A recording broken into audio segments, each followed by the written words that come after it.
So, welcome back to the new year, everyone. Today, we're going to be doing something that I have been putting off for a long time. Over Christmas, April, being the absolutely wonderful, wonderful human that she is, got me for Christmas a RetroTink 4K.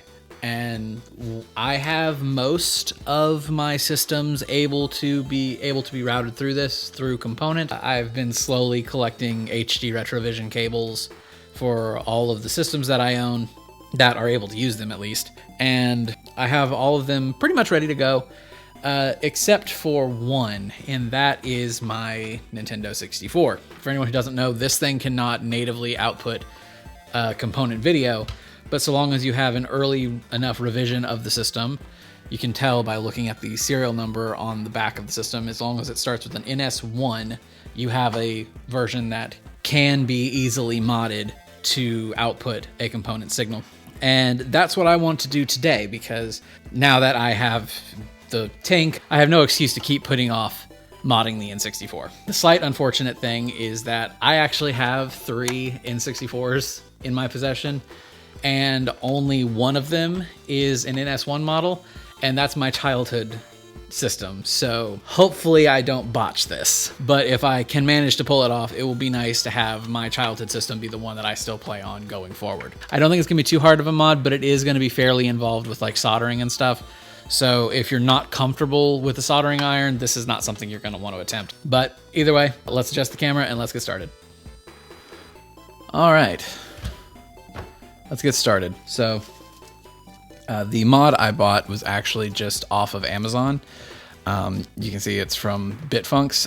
I believe this is based off of Voultar's RGB mod. This has actually been in my possession for a little while, and I did not know about Voultar's mod when I purchased this. And had I known about it beforehand, I probably would have just went ahead and bought Voultar's instead. But either way, this is what I have. I've seen other people online use this mod and it worked just fine, so that's what we're gonna do. The first thing we're gonna need to do is we're actually gonna need to get this guy open. As you can see, I've already removed the expansion pack. I was doing a little bit of cleaning on that because I was having some little bit of connection issues, and I think I've got those resolved. The first thing you're gonna need to do is take out the expansion pack or jumper pack, whatever you have, and then on the underside we've got 1, 2, 3, 4, 5, 6 screws we've got to get out. Those are Nintendo standard game bit drivers, and I believe it is the 4.5 millimeter one.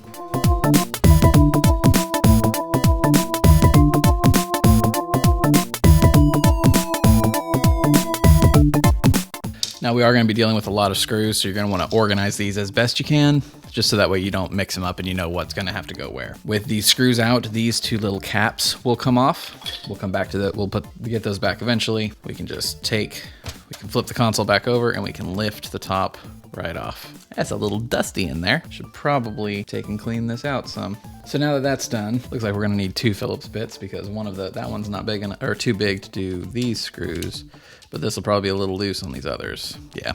We're not taking out all of these screws. We're only gonna take out basically the perimeter screws, and we'll talk a little bit about which ones are there. We're gonna point them out as we go. So the first thing you're gonna need a smaller screwdriver. I believe this is a number 1 Phillips. You're gonna need the smaller one to get these 2 here out. Let's go ahead and take those. Now, these are a bit longer, so these should be pretty easy to remember which ones go where. These go here around those longer screws are gonna go here and here around where the expansion pack goes in. And now we're gonna take out this screw, this screw, this screw, and this screw. We're gonna take out both of these. We're gonna take out both of these, this one, I think I already pointed out this one, and then these 2. If we do that, then this entire metal shield should come out all at once. So let's get to it.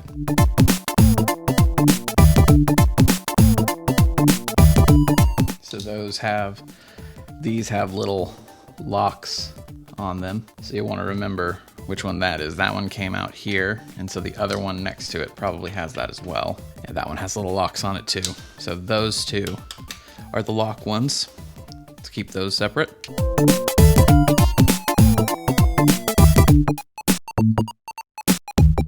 So that screw is different. So that's around the cartridge slot. This one probably is too. Yep, that one's different.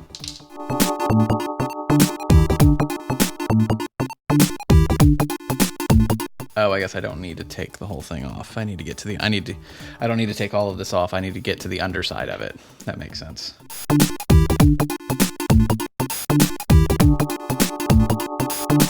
This one is around the AV. This one is around the power. Are these the same?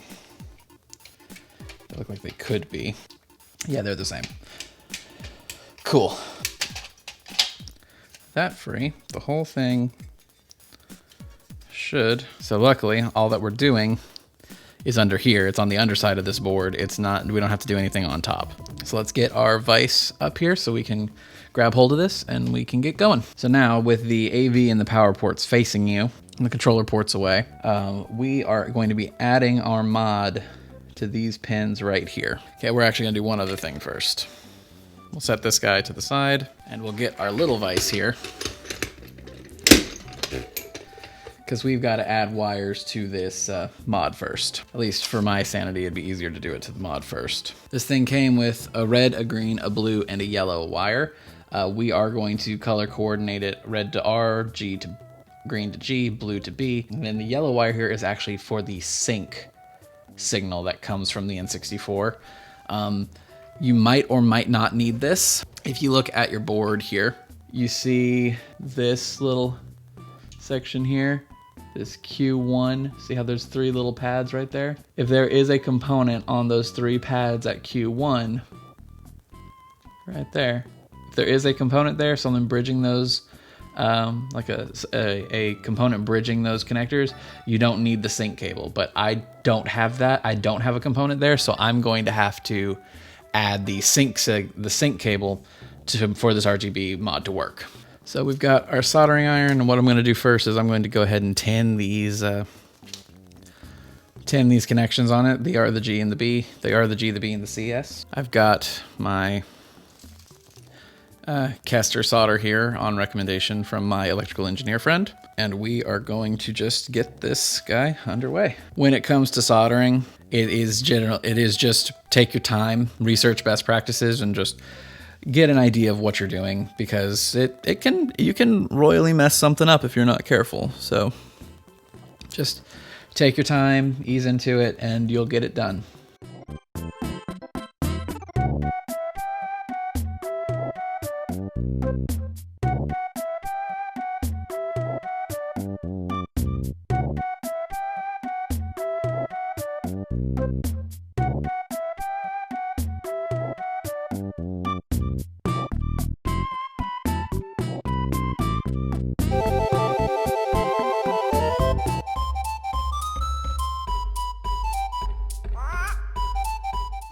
I'm just gonna go ahead and tan the ends of the wires too, just to make sure that we're good. All right, now we can bring the board back. All right, like I said, we are just going to drop this guy on top of these pins here. So you can see there's a bunch of cutouts. There's a bunch of holes on it. And the good news is we don't actually have to solder all of these holes. You see how 7 of them have the rings, or have like the metal rings around it? Those should be the only ones we have to solder.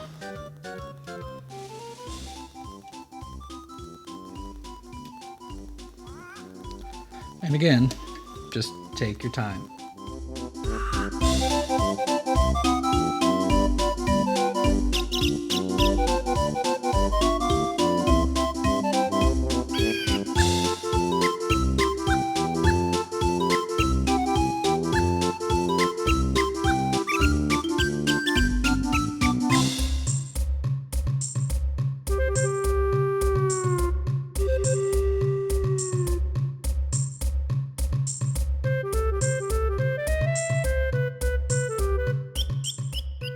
Alright, next up we have to attach the C-Sync cable here, R16.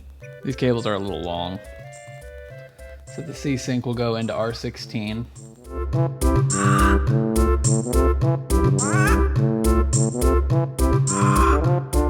Make sure that one's fully in, good.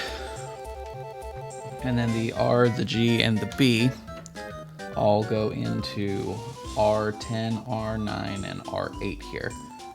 Okay, I've got to turn this around because I've got to come at this from the other side.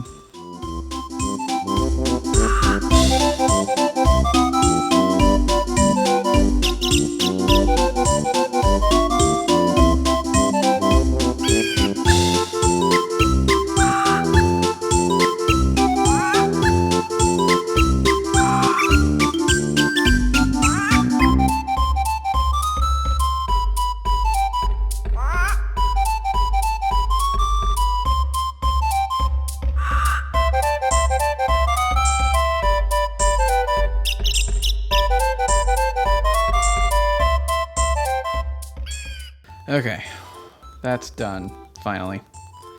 Got it in there. I think we're good. None of the joints look like they're touching, and all of the solder joints look okay. They gave me some insulating tape in the package, so what I'm going to do, it is recommended to cover up the solder joints there just to make sure that nothing shorts, because that's apparently a possibility. Let's get this backer off of this tape. Let's cover that up, but then I also want to put a little bit across here just to keep this guy from being like over here. Okay, so I'm going to pull this guy down and then just add a little bit of tape there too, just to hold that away from the edge here. And there should be one last thing we have to do, and it's actually to this guy. I think that this tape is supposed to prevent this, but there's this little sheet piece right here on this shroud. Let's lift this up so you can see better. On this shroud here, there's a little piece here, which is what I think causes the shorts more often than not, and you want to just bend that out of the way.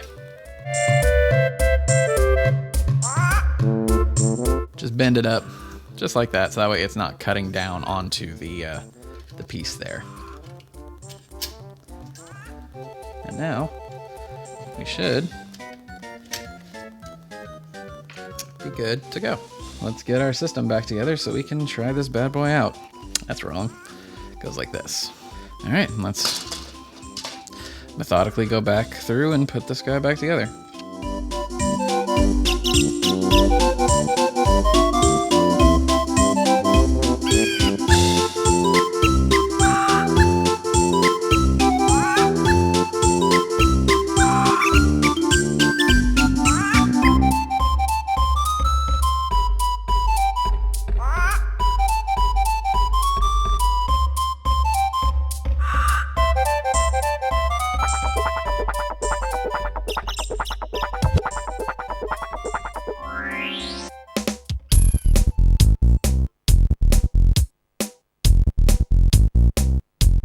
All right, let's go give it a test.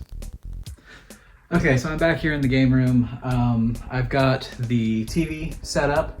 I've got the RetroTink all plugged in and set up.